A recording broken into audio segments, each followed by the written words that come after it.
नमस्कार मित्रांनो, आपली जी क्वेश्चन पेपर अनालिसिसची सिरीज आहे त्यामध्ये आपण इकॉनॉमिक्सचे काही क्वेश्चन डिस्कस करणार आहोत जे ग्रुप बी आणि सी च्या पीओक्यू म्हणून आलेले आहेत. पूर्व परीक्षेला आलेले असतील किंवा मुख्य परीक्षेला आलेले असतील. तर ते आपण 2020 चा जो पेपर आहे पूर्व परीक्षेचा 4 सप्टेंबर 2021 ला झालेला. 2020 ची परीक्षा होती. 2021 ला ती घेण्यात आली होती. तर त्यातला जो इकॉनॉमिक्सचा पार्ट आहे तो आपण बघतोय. आता प्रश्न बघा काय विचारलाय. आता ह्यातले जे प्रश्नाचे नंबर तुम्हाला ऑड दिसतील 31-32 कारण त्या पेपरमध्ये तो वेगवेगळ्या नंबरला आला होता. तर बघा प्रश्न काय तर हरित क्रांतीनंतर हे सर्वात जास्त उत्पादन वाढ दर्शवणारे प्रमुख अन्नधान्य पीक होते. आता हरित क्रांती कशा संदर्भात झाली होती आपल्याला माहिती आहे. त्याच्यामध्ये मुख्यतः गहू, तांदूळ यासारख्या गोष्टीचा समावेश होता. बाजरी पण होती. म्हणजे असे काही पिकं होती जे पंजाबच्या एरियामध्ये जास्त पिकणारे होते. तर तो एरिया तुम्हाला माहिती आहे. तर पंजाबचा एरिया हा हरित क्रांतीसाठी सगळ्यात जास्त अनुकूल असा होता. कारण काय होतं त्याचं? तर एक तर तिथल्या शेतकऱ्यांमध्ये जास्त जागृती होती आणि पाण्याची उपलब्धता होती. मग प्रायोगिक तत्त्वावर जर हरित क्रांती करायची असेल तर सगळ्यात अनुकूल प्रदेश कुठला होता? पंजाब. आणि पंजाबमध्ये जर बघितलं तुम्ही तर भात वगैरे पंजाबमध्ये जास्त लावला जात नाही, तर गहू लावला जातोय. हे झालं लॉजिकनं. आकडेवारीनुसार तर तुम्हाला समजतंयच. तुम्ही किरण देसले सरांच्या पुस्तकात ते वाचलं असेल. आकडेवारी पण कंपॅरिझन केली असेल, तर सगळ्यात जास्त उत्पादन गव्हाचं झालेलं आहे. उत्पादनाच्या वाढीची जर तुलना केली तर. मनरेगावर एकदम सिंपल फुल टॉस प्रश्न आला होता. राष्ट्रीय ग्रामीण रोजगार हमी कायदा डॅश डॅश मध्ये अधिनियमित झाला. अधिनियमित म्हणजे काय? इनॅक्टेड म्हणजे कधी तो करण्यात आला. तर तो सप्टेंबर 2005 मध्ये करण्यात आला आणि मग पुढं फेब्रुवारी 2006 मध्ये तो लागू करण्यात आला. ते तुम्हाला माहिती आहे. मात्र त्यांनी कधी अधिनियमित झाला असा प्रश्न विचारलेला आहे. आणि ऑप्शन मध्ये 2006 नसल्यामुळं हा फुल टॉस आहे. जरी 50-50 काही जणांचं कमी वाचनामुळे झालं असतं तरी पण इथं ऑप्शनच नाही 2006. त्यामुळे तुम्ही सहज 3 नंबर उत्तर ह्याच्यामध्ये टिक करू शकताय. दोन्ही प्रश्न एकदम सिंपल होते. पुढच्या प्रश्नाकडे जाऊया. आता खालीलपैकी कोणतरी केंद्र सरकारची थकीत देयता नाही. आता थकीत देयता हा शब्द जर समजला नसेल तर इंग्लिशमध्ये वाचायचा. Which of the following is not an outstanding liability. Liability म्हणजे कर्ज ऑफ सेंट्रल गव्हर्नमेंट केंद्र सरकारची देयता नाही म्हणजे द्यायचं नाही, ते कर्ज असतं ते माघारी फेडायचं असतं. आता बघा अंतर्गत कर्ज हे फेडावेच लागणार आहे. ट्रेजरी बिल हे तुम्ही वाचलंय मनी मार्केटमध्ये. ट्रेजरी बिल असतात ते 1 वर्षापेक्षा कमी काळासाठी काढले जातात. मनी मार्केटमध्ये असतात ते. आणि जे गव्हर्नमेंटचे बॉन्ड असतात ते 1 वर्षापेक्षा जास्त काळासाठी असतात. त्यामुळे हे पण फेडावे लागणार आहेत. बाजार कर्जे, मार्केट लोन्स तर फेडावे लागणारच आहेत. त्यामुळे विदेशी मदत जी असते ते बहुतांशी तुम्हाला मदत म्हणून दिलेली असते. मदत म्हणजे काय? तर ती फेडायची गरज नाही. त्या नावानुसारच तुम्हाला समजतंय. Foreign add. पण ह्याच्यामध्ये जर आपण पुढे गेला तर काही-काही वेळेस ते कमी व्याजाने वगैरे पण देऊ शकतात. पण त्याला एड या व्याख्यात आणायचं का नाही ह्याच्याविषयी मतांतर आहेत. बरेच तुम्ही जाऊन आज जरी नेटवर सर्च केलं तर एडमध्ये वेगवेगळ्या टाईपची एड असते. एड म्हणजे पूर्णतः फ्री पण असते किंवा मग बिनव्याजी कर्ज असतात ते सुद्धा मदतीमध्ये येऊ शकतात. काही-काही इकॉनॉमिस्टने त्यामध्ये घेतलेलं आहे. पण या प्रश्नाचा विचार करता ह्याच्यामध्ये कुठलंच कन्फ्युजन असण्याचं कारण नाही. सरळ तुम्ही उत्तरापर्यंत पोहोचू शकताय. पर्याय क्रमांक 4 विदेशी मदत. कारण बाकीचे 3 तर क्लिअरली तुम्हाला फेडावे लागणार आहेत. म्हणजे केंद्र सरकारला. त्यानंतर 34वा प्रश्न बघा. 14व्या वित्त आयोगाने राजकोषीय जबाबदारी आणि अंदाजपत्रक व्यवस्थापन त्याला आपण फिस्कल रिस्पॉन्सिबिलिटी आणि बजेट मॅनेजमेंट ऍक्ट म्हणतो. एफआरबीएम कायदा हा खूप महत्वाचा आहे. 2003 ला करण्यात आला आणि 2004 ला तो लागू झाला. त्याचे रूल पण 2004 ला आलेले आहेत. जुलै 2004 मध्ये. तर त्यामध्ये बघा कायद्याला कोणता पर्याय सुचवला सांगितलं. आता फिजिकल रिस्पॉन्सिबिलिटी आणि बजेट मॅनेजमेंट हे जर तुम्ही इंग्लिशमध्ये वाचलं असेल किंवा राजकोषीय जबाबदारी ह्याच्यामध्ये काय तर वित्तीय जबाबदारी आहे. बाकीच्या गोष्टीमध्ये बघा तुम्ही वित्तीय एकत्रीकरण निधी हा असू शकत नाही. वित्तीय तूटच्या संदर्भात आहे, राजकोषीय तूटच्या संदर्भात ते. पण कर्ज मर्यादा टाकलेली आहे. म्हणजे काय तर सरकारने ती तूट आहे ते कमी ठेवायची. आता एफआरबीएमच्या संदर्भात समिती आहे. तिन्ही समित्या लक्षात ठेवणं गरजेचं आहे. जे तिसरी शेवटची समिती एनकेसिंग त्याचे टार्गेट व्यवस्थित लक्षात ठेवा. कारण त्या टार्गेटवर प्रश्न येऊ शकतो. पहिल्या 2 समित्या होत्या त्या केळकर समित्या होत्या. म्हणजे तिसरी समिती आहे त्याच्यामध्ये त्यांनी काय सांगितलं होतं की 23-24 साठी जे तुमची तूट असणार आहे ती 3 +- 2 आतमध्ये पाहिजे. तर ते पण एक लक्षात ठेवा. पुढच्या वेळेस जर त्याच्यावर प्रश्न आला तर. मात्र पर्याय क्रमांक 4 त्याचं उत्तर काय? कर्ज मर्यादा आणि वित्तीय जबाबदारी कायदा. फायनान्शियल रिस्पॉन्सिबिलिटी कशी ठेवता येईल तर सरकारला जी तूट असेल त्या तूटला मर्यादा टाकण्यात येईल. आता हा केंद्राचा कायदा होता. राज्याने आपापले स्वतःचे कायदे केले. महाराष्ट्राने 2006 ला हा कायदा केलेला आहे. MFRBM तो कायदा म्हणून प्रसिद्ध आहे, ते तुम्ही वाचला असेल डिटेलमध्ये. तर हा पण एक फुल टॉस प्रश्न होता, सहज येण्यासारखा होता. भारत हा जगातील सर्वात मोठा डॅश डॅश उत्पादक देश आहे. आता जर बघितलं आपण तर साखर, लोह, सिमेंट त्यापेक्षा तागामध्ये सगळ्यात जास्त उत्पादन भारतात होतं. कारण जरी भारताचं विभाजन झालं असेल त्यावेळेसचा पूर्व पाकिस्तान आणि सध्याचा बांगलादेश, त्याच्यामध्ये सगळ्यात जास्त जो प्रदेश होता तो कॉन्सन्ट्रेटेड होता. मात्र त्या बंगालचं विभाजन झालं, पश्चिम बंगाल आपल्याकडे आलं. पश्चिम बंगाल आणि आसाम या प्रदेशात तागाचं उत्पादन मोठ्या प्रमाणात होतं. मात्र निर्यात करण्याचा जर विचार केला तर बांगलादेश 1 नंबरला आहे, कारण त्यांची जी देशी गरज आहे तागाची ती कमी आहे.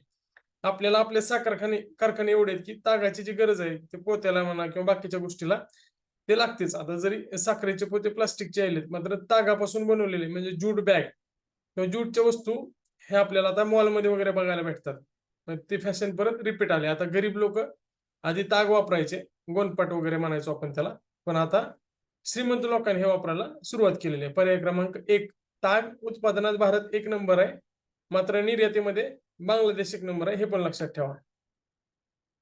त्यानंतर पुढे बघा 1950-51 ते 2013-14 या काळात भारतातील स्थूल राष्ट्रीय उत्पादनात द्वितीय क्षेत्राचा हिस्सा -टक्क्याने वाढलेला आहे.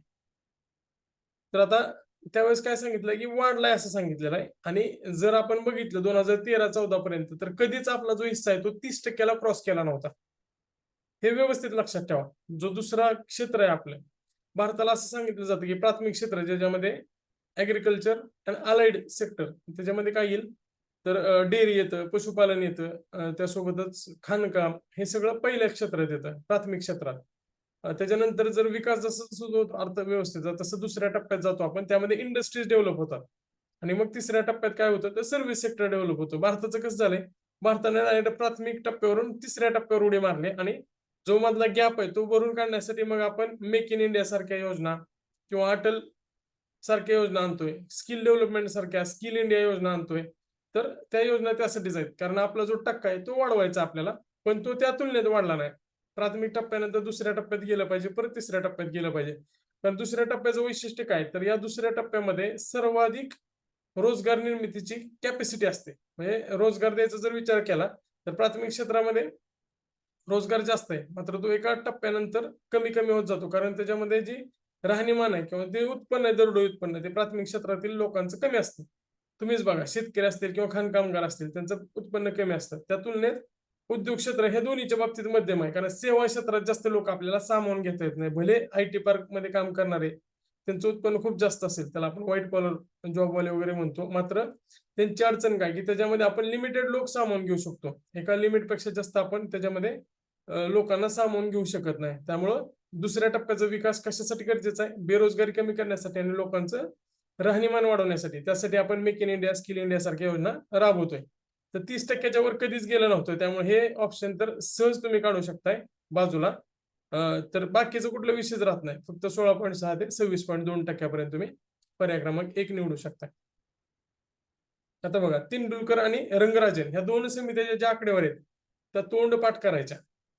9, 10 आणि 11, 12 च्या ज्या आकडेवारी आहेत तेंडुलकर आणि रंगराजन ह्यांच्या पाठच करायच्या. ह्याच्यावर दरवर्षी प्रश्न येतोय, पूर्व किंवा मुख्याला तुम्हाला प्रश्न येणारच आहे. 11-12 मध्ये तेंडुलकर समितीनुसार दारिद्र्य रेषेखालील लोकसंख्येचे शेकडा प्रमाण किती होते? सोपा प्रश्न विचारलाय. 21.9 त्याचं उत्तर आहे पर्याय क्रमांक 1. त्यानंतर 38 नंबरचा प्रश्न बघा, राष्ट्रीय लोकसंख्या धोरण 2000 चे तात्कालिकचा अर्थ काय तर ताबडतोबीचे असा. त्यामध्ये त्यांनी शॉर्ट टर्म, मीडियम टर्म आणि लॉंग टर्म असे 3 टप्पे सांगितले होते त्या धोरणाचे.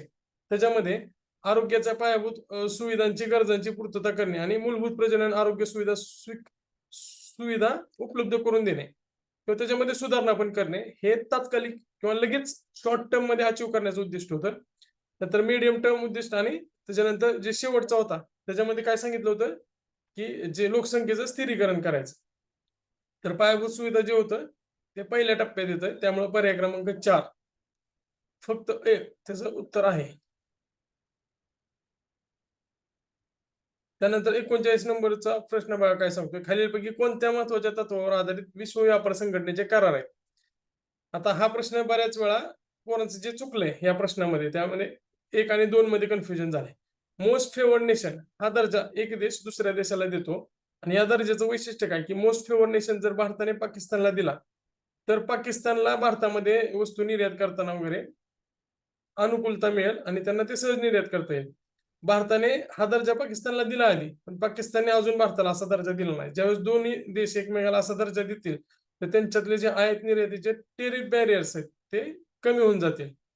मात्र WTO काय सांगतोय तर युनिव्हर्सल करार झाले पाहिजेत. म्हणजे त्याला आपण काय म्हणतोय तर मल्टीलॅटरल जे करार आहेत ते झाले पाहिजेत. त्यासाठी मग कुणीही दुसऱ्या देशाला भेदभाव केले नाही पाहिजे. म्हणजे कुठल्याही देशाने दुसऱ्या देशाच्या ज्या कंपन्या असतील किंवा इन्व्हेस्टमेंट असेल त्याला भेदभाव न केलं पाहिजे. त्याला नो डिस्क्रिमिनेशन पॉलिसी असं म्हणतात. WTOचे अग्रीमेंट जे असतात ते सगळे त्याच्यावरच डिपेंड आहेत. कारण WTO काय करते तर जागतिकीकरणाला प्रोत्साहन देते. म्हणजे तुम्ही स्वतःच्या देशी कंपन्यांना जशी वागणूक देताय तसंच परदेशी येणाऱ्या कंपन्यांना म्हणजे डीमार्टला कशी वागणूक देताय तशीच उद्या समजा अमेझॉननं इथं आपल्याकडे स्टोअर चालू केली तर त्यांना पण तशीच वागणूक दिली पाहिजे. सध्या नाही चालू करू शकत ते कारण आपण बघतो की मल्टी ब्रँड मध्ये अजून आपण 100% FDI ला परवानगी दिलेली नाही. मल्टी ब्रँड मध्ये परवानगी नाही. सिंगल ब्रँडला दिलेली आहे मात्र मल्टी ब्रँडला FDI मध्ये परवानगी नाही आहे. त्यामुळं ते अजून तर वॉलमार्ट असेल किंवा अमेझॉन असेल त्यांचे स्टोअर भारतात सुरू करू शकत नाहीयेत. तर तो जो दर्जा आहे तो नॉन डिस्क्रिमिनेशनचा आहे. त्याच्यानंतर पुढे जाऊया आपण. 40 नंबरचा प्रश्न काय सांगतोय खालील विधाने विचारात घ्या.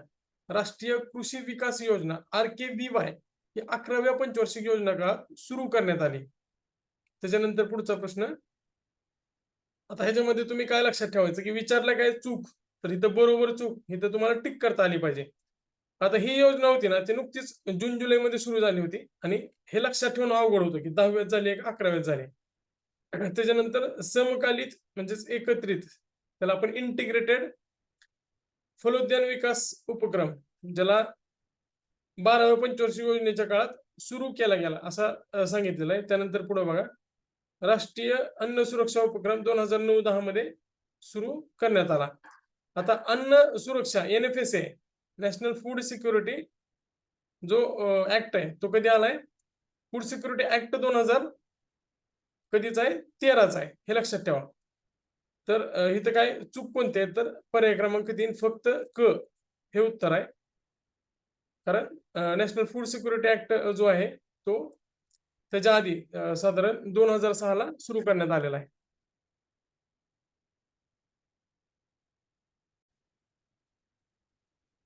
तर फूड सिक्युरिटी मिशनची घोषणा वगैरे करण्यात आली होती 6-7 मध्ये एक्झॅक्टली मे 2007 मध्ये नॅशनल फूड सिक्युरिटी मिशन सुरू करण्यात आलं. आता इथे विचारलं नाही ऍक्ट विचारलं काय मिशन.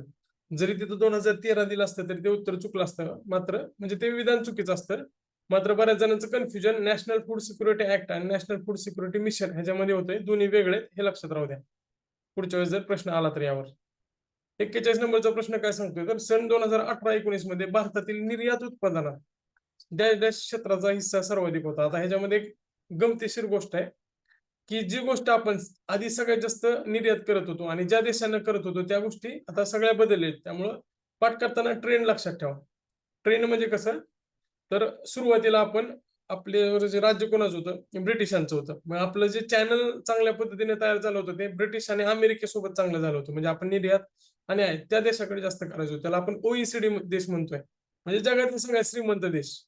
आता या देशासोबत आपला व्यवहार सगळ्यात जास्त असायचा आयात निर्यातीचा. पुढच्या काळात म्हणजे पुढच्या 50 वर्षानंतर साधारण 1980 नंतर या देशाशी व्यवहार आपला घटला आणि आता सगळ्यात जास्त व्यापार आपला चालतो ओपेक या देशांसोबत. ओपेक का तर ओपेक मध्ये आपण आयात सगळ्यात जास्त पेट्रोलियम करतोय जे कच्चे पेट्रोल म्हणतो आपण आणि आपल्याकडे जामनगर सारख्या ठिकाणी मोठ्या मोठ्या आपण रिफायनरीज तयार केलेल्या आहेत आणि जे त्याच्यावर प्रोसेस करून पेट्रोलियम उत्पादनं तयार होतात ते आपण निर्यात करतोय. त्याचा पण वाटा खूप मोठा आहे. त्यामुळे आयात आणि निर्यातीमध्ये पेट्रोलियमचा वाटा मोठा असल्यामुळं आपला जो त्याच्यामध्ये हिस्सा आहे तो जास्त आहे. त्याच्यानंतर आपण बाकीच्या गोष्टीचा जर विचार केला आता हे देशाचा बघितला आपण वस्तूंचा विचार करतोय की त्याच्यामध्ये आपण अन्नधान्य जे होते ते सगळ्यात जास्त निर्यात पण करत होतो आणि ज्यावेळेस गरज असते त्यावेळेस आयात पण करत होतो. बरेच वेळा दुष्काळ पडायचे पण पुढच्या काळात काय झालं आपण हरित क्रांती वगैरे केला आणि ह्याच्यामध्ये स्वयंपूर्णता घेतली. त्यामुळे त्या गोष्टींचा वाटा खूप मोठ्या प्रमाणात घटलेला आहे. म्हणजे ज्यामध्ये लोखंड असेल कोळसा असेल ह्याचा वाटा जास्त असायचा, तो घटलेला आहे ट्रेंडमध्ये बघा तुम्ही. त्यानंतर अभियांत्रिकी वस्तू असतील, त्यानंतर इलेक्ट्रॉनिक उपकरणं असतील, रत्न दागिने असतील आणि अभियांत्रिकी वस्तू असतील, ह्याचा वाटा मोठ्या प्रमाणात वाढलेला आहे. आणि 18-19 जर विचार केला तर निर्यात उत्पादनात अभियांत्रिकी वस्तूचा वाटा तो सर्वाधिक होता, हे लक्षात ठेवा. त्यानंतर पुढे जाऊया. खालीलपैकी कोणता एक भारत निर्माण कार्यक्रमाचा भाग नाहीये? भारत निर्माण कार्यक्रम.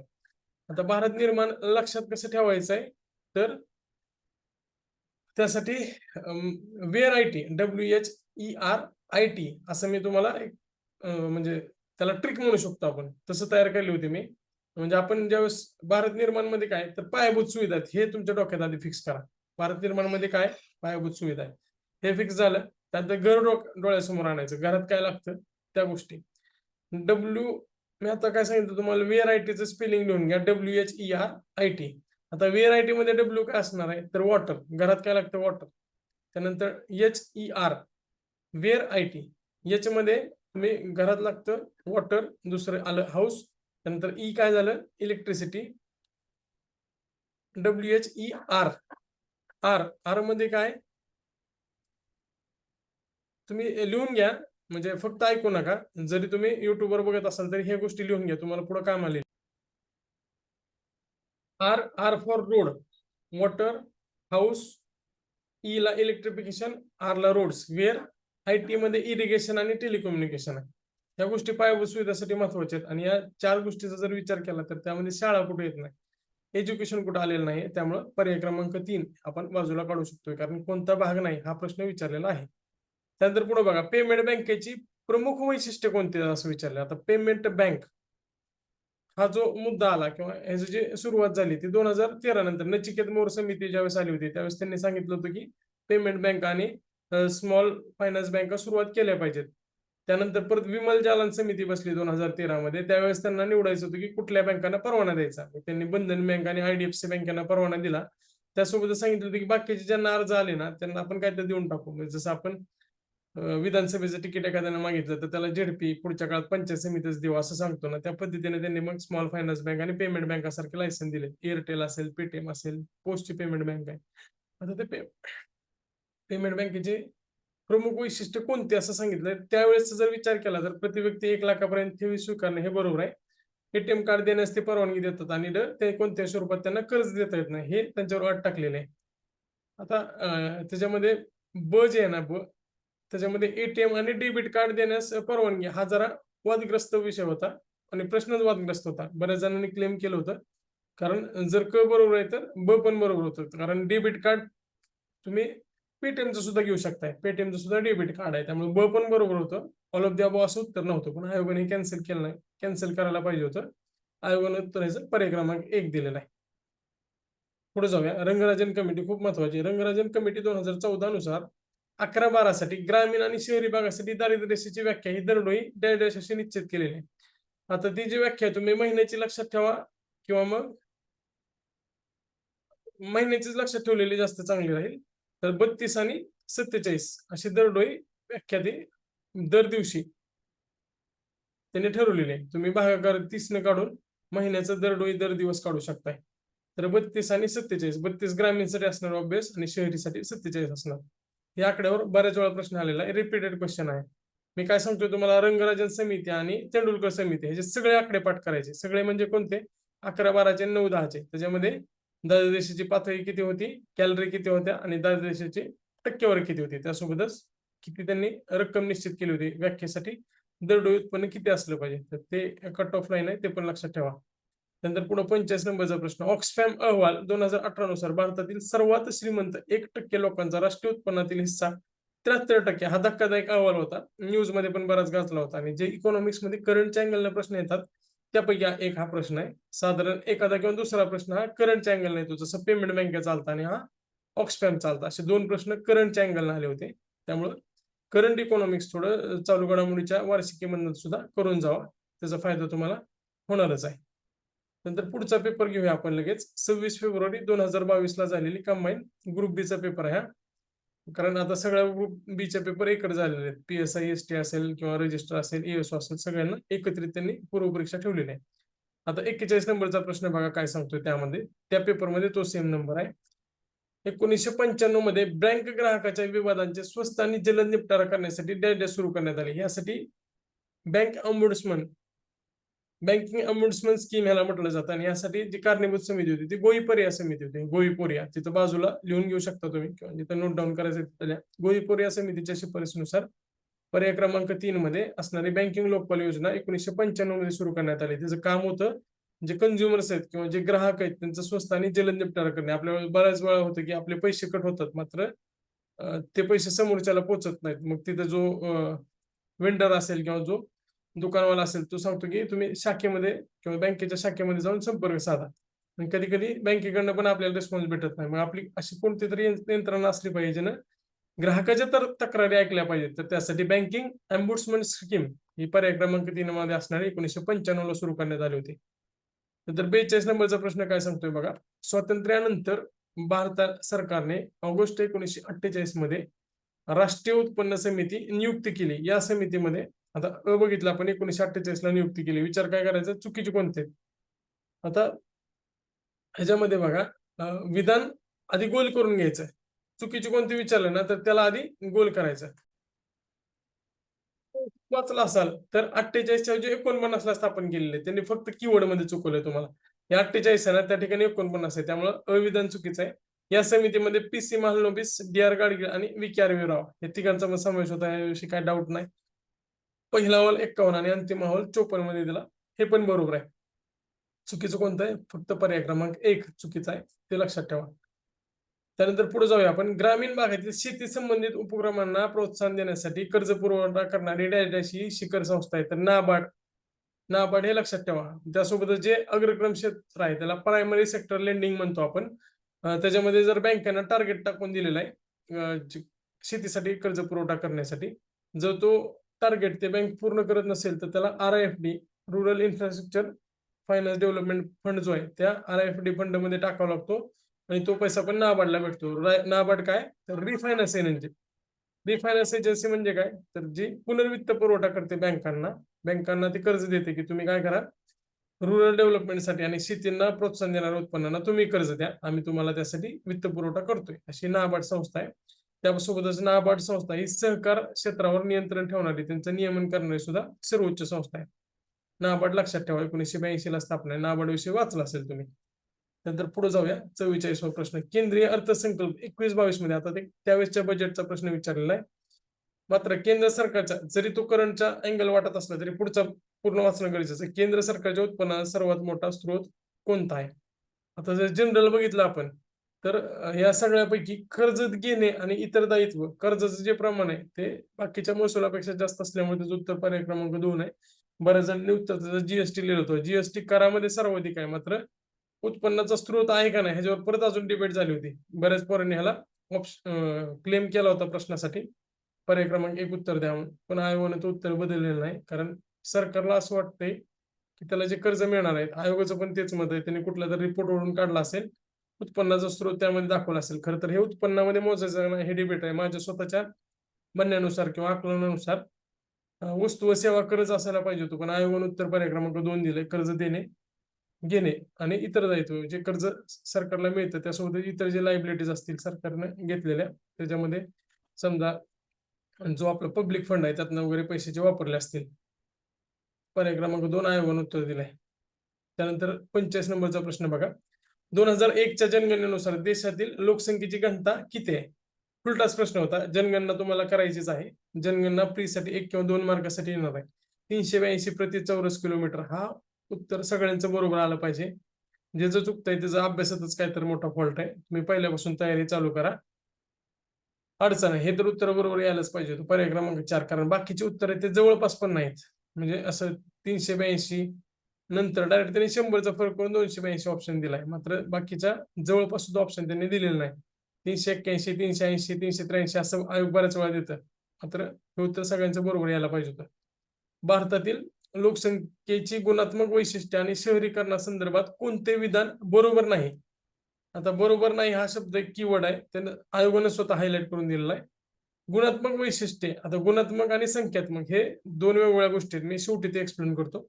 दरडोई उत्पन्नातील, आता नाही, असं बरोबर नाही, कोणते विधान बरोबर नाही असं सांगितलेलं आहे. दरडोई उत्पन्नातील वाढ व शहरीकरण यांचा सकारात्मक संबंध आहे. तर शहरीकरण झालं तर साधारण दरडोई उत्पन्न वाढतं, शहराचं दरडोई उत्पन्न जास्त असतं. शहरीकरण आणि रोजगार वाढ याचा सहसंबंध आहे, हे थोडं बाजूला ठेवूया. शहरीकरणासोबत लोकांच्या राहणीमानाच्या दर्जात वाढ होते, 100% बरोबर आहे. शहरीकरण व दारिद्र्यशील लोकसंख्या यांच्यात नकारात्मक संबंध आहे. दारिद्र्यरेषेखालील लोकसंख्या ही ग्रामीण भागात जास्त असते बऱ्याच वेळा, बऱ्याच समित्यांचं सांगितलेलं आहे. पर्याय क्रमांक 2 आहे. काहीतरी संबंध असणार आहे ना, सहसंबंध नाही. मग पॉझिटिव्ह असू दे, निगेटिव्ह असू दे. त्यामुळे पर्याय क्रमांक 2 100% चुकीचा आहे. सहसंबंध नाही म्हणजे कुठलंच रिलेशन नाही. मग त्यामध्ये पॉझिटिव्ह असू दे किंवा निगेटिव्ह असू दे, मात्र संबंध तर आहेच. त्यामुळे पर्याय क्रमांक 2. तसं तर रोजगार वाढ ही शहरामध्ये चांगल्या पद्धतीने होते. तर काही अपवाद असू शकतात, मंदी वगैरे आली किंवा औद्योगिक मंदी असेल, त्यावेळेस रोजगार वाढ म्हणजे अडथळा येऊ शकतो किंवा बेरोजगारी वाढू शकते. मात्र संबंध तर 100% असणार आहे. त्यामुळे पर्याय क्रमांक 2 त्याचं उत्तर आहे. बरोबर नाही विचारल्यामुळं. नंतर 47 नंबरचा प्रश्न बघा. भारतीय व्यापारी बँक प्रणालीमध्ये म्हणजे बाजारपेठेचा कोणता भाग हा वृद्धिकारक व नफा मिळवून देणारा आहे? आता which of the following market segment is growth and profit oriented in the Indian commercial banking system? व्यापारी बँका म्हणजे आपल्या एसबीआय असेल, बँक ऑफ बरोदा असेल किंवा प्रायव्हेट मध्ये असणारे कोटक महिंद्रा सारख्या बँक असतील. त्याच्यामध्ये कुठला भाग जास्तीत जास्त नफा मिळवून देणार आहे? तर आपण जे बँकिंग मध्ये तुमचा अकाउंट काढला असेल तुम्ही सेव्हिंग वगैरे, तर ते जातं रिटेल बँकिंग मध्ये. जे बँकेचे व्यवहार होतात ते मोठ्या प्रमाणात रिटेल बँकिंगचे होतात.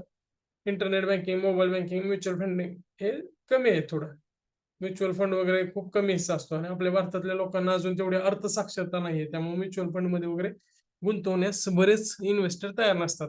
रिस्क वगैरे आहे त्यामध्ये, मात्र तेवढी अर्थसाक्षरता पण नाही. रिटेल बँकिंग अजूनही बँकिंग क्षेत्रामध्ये सगळ्यात जास्त नफा मिळवून देणारी भारतातलं बँकेचं एक भाग आहे. नंतर पुढे जाऊया. 48 नंबरचा प्रश्न काय सांगतोय? भारतीय शेतातील उत्पादकता प्रामुख्याने 2 बाबीवर अवलंबून आहे. आता कोणत्या 2 बाबी? तर ऑप्शन मध्ये पण 2च दिले.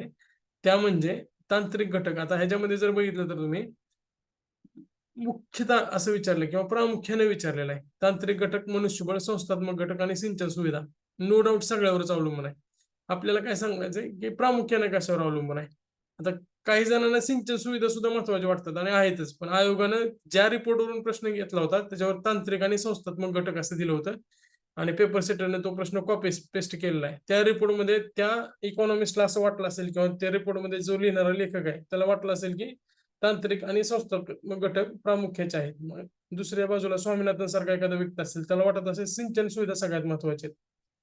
तर त्या रिपोर्टवर डिपेंड आणि तुमचं नशीब असे काही प्रश्न असतात त्याला आपण आउट ऑफ द बॉक्स म्हणतो किंवा जे नशिबावर पण डिपेंड असतात त्यातला हा प्रश्न आहे. जरी तुमचा अभ्यास चांगला असेल तरी पण तुमचं उत्तर बरोबर लिहिच का याची गॅरंटी नाहीये काही प्रश्नाच्या बाबतीत. ह्याचा अर्थ असा नाही की अभ्यास नाही करायचा, पण होऊ शकतं बऱ्याच वेळा असे काही प्रश्न असतात जे रिपोर्टवरून तयार केलेले असतात. पर्याय क्रमांक 1 चं उत्तर आहे अ आणि क.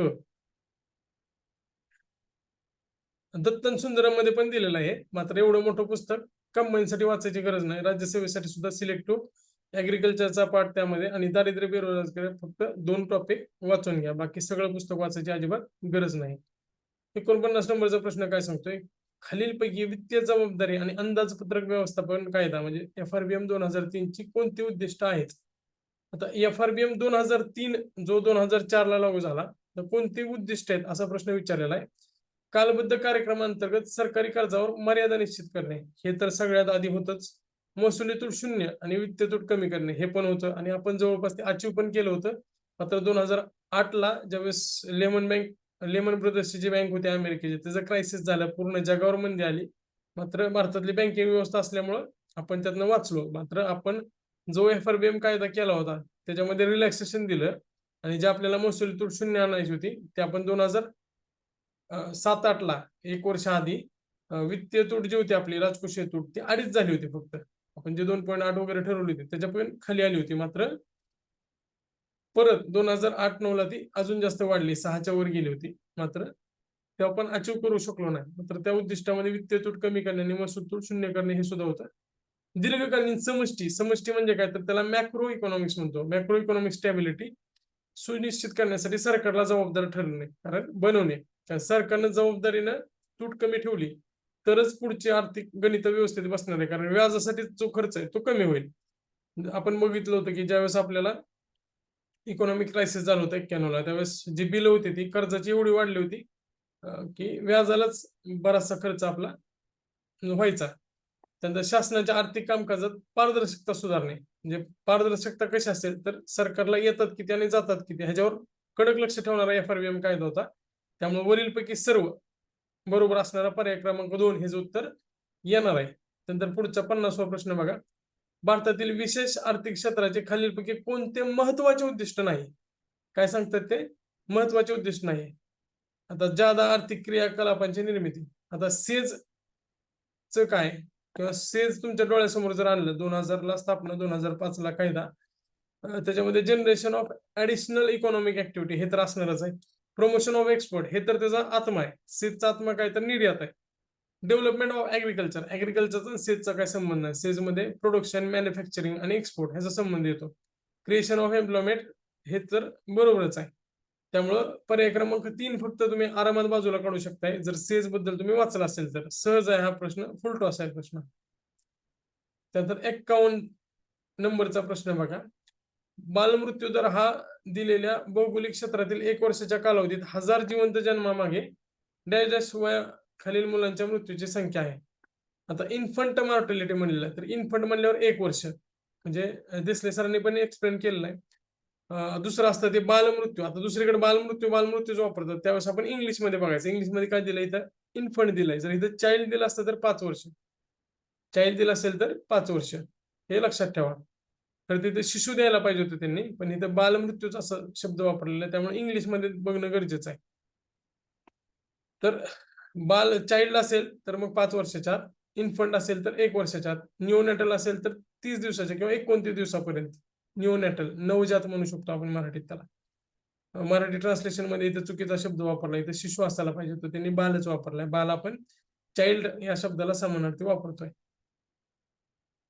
त्यानंतर 52 नंबरचा आलेला प्रश्न. मुख्य आर्थिक सल्लागार कृष्णमूर्ती सुब्रमण्यम आर्थिक सर्वेक्षण 2020-21च्या मध्ये. आता तुम्हाला माहिती आहे की जे इकॉनॉमिक सर्वे असतात त्याच्यावर सही कोणाची असते? चीफ इकॉनॉमिक ऍडवायझरची असते. त्यावेळेसच्या कृष्णमूर्ती सुब्रमण्यम यांच्यामध्ये आर्थिक पुनर्प्राप्तीचे स्वरूप कसं असू शकते? तर ते व्ही आकाराचे. कारण का ज्यावेळेस कोरोना झाला होता त्यावेळेस आपलं जे जीडीपी ग्रोथ रेट आहे तो एकदम खाली गेला होता आणि ज्यावेळेस लॉकडाऊन उठवलं, ज्यावेळेस सगळे उद्योग चालू झाले त्यावेळेस एकदम जोरात जीडीपीनं झेप घेतली आणि तो जर आकार बघितला आपण त्या ग्राफचा तर तो असा 20 सारखा झाला होता. जो 20चा काळ होता 20च्या आधीचा 20 आणि 21 पर्यंत. तर तो काळात फक्त आपण खाली गेलो होतो आणि त्याच्यानंतर आपण झेप घेतली होती. त्यामुळे ते व्ही आकाराचं दिसत होतं. सुब्रमण्यम जे होते त्यांनी त्याचा उल्लेख व्ही आकार, व्ही शेप्ड इकॉनॉमी असं सुद्धा व्ही शेप्ड रिकव्हरी असं सुद्धा केलं होतं. त्यामुळं त्याच्यावर हायलाइट केलेल्या गोष्टी प्रश्न आलेला आहे. करंटचा अँगल आहे. मी मागे सांगितल्याप्रमाणे 1 ते 2 प्रश्न हे करंटच्या अँगलला येणार आहेत.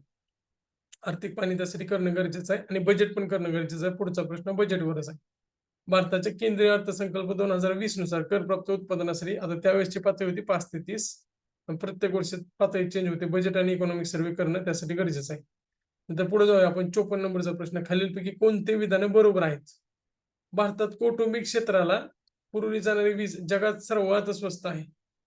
आता जगात सर्वात स्वस्त असेल का? तर आता हे रिपोर्टवरनं काढलेला प्रश्न आहे परत. आउट ऑफ द बॉक्स ज्याला म्हणतो मी. त्याला आपण आपल्या सदविवेक बुद्धीने सोडवायचा प्रयत्न करायचा. जर नाही आलं तर वरीलपैकी कोणते नाही किंवा वरीलपैकी सर्व असा ऑप्शन असला तर तो निवडायचा. भारतातील उद्योगाचा विजेचा दर जगात सर्वात स्वस्त आहे. सर्वात जास्त आहे. म्हणजे उद्योगाला आपण सगळ्यात जास्त महाग देतो आणि घराला सगळ्यात स्वस्त देतो. आता हे बाकीच्या देशाचं कंपॅरिझन जगात 200 पेक्षा जास्त देश आहेत. त्यांचं सगळ्यांचं कंपॅरिझन असलं पाहिजे. भारतातील वीज वितरणाचा खर्च परतावा समाधानकारक आहे. आता cost recovery in distribution of power is satisfactory in India हे तर नसणारच आहे. वीज चोरी वगैरे सारख्या गोष्टी आपल्याकडे मोठ्या प्रमाणात होतात. त्यामुळं हे तर बरोबर नसणारच आहे. त्यामुळे वरीलपैकी कोणते नाही. पर्याय क्रमांक 4 उत्तर आहे. आता हा रिपोर्टवरनं काढलेला प्रश्न आहे. आउट ऑफ द बॉक्स आहे. जे डायरेक्ट सोर्सेस मिळणार नाहीत. जो पेपर सेटर आहे त्याला एखादा रिपोर्ट सापडला त्याच्यावर तो क्वेश्चन सेट करतो. बऱ्याच वेळा ते लॉजिकली पण चुकीचे असतात कारण त्या इकॉनॉमिस्टचं तसं मत असतं. तर असे 1-2 क्वेश्चन तुमच्यासाठी येणार आहेत. आउट ऑफ द बॉक्स क्वेश्चनमध्ये इकॉनॉमीच्या प्रश्नाचा समावेश जास्त असतो. त्यामुळे GS4ला राज्यसेवेला मार्क कमी येत आहेत. 55 नंबरचा प्रश्न काय सांगतोय बघा. खालील विधाने विचारात घ्या. आंतरराष्ट्रीय व्यापार हा देशातील म्हणजे देशादेशातील वस्तू आणि सेवांच्या किमतीमधील फरकावर आधारित असतो. आता आपण ज्या थिअरी बघितलेल्या आहेत तर ते फरकावर आधारित असणार आहे का? तर असणारच आहे ना. त्याच्यानुसारच तो चा दर ठरेल. समजा एखादी गोष्ट म्हणजे आकाशकंदीलच बघा आपण किंवा फटाके बघा. चायनाकडनं काय आयात करतोय, कलर चायनाकडनं काय आयात करतोय, कारण तिकडनं स्वस्त मिळतंय.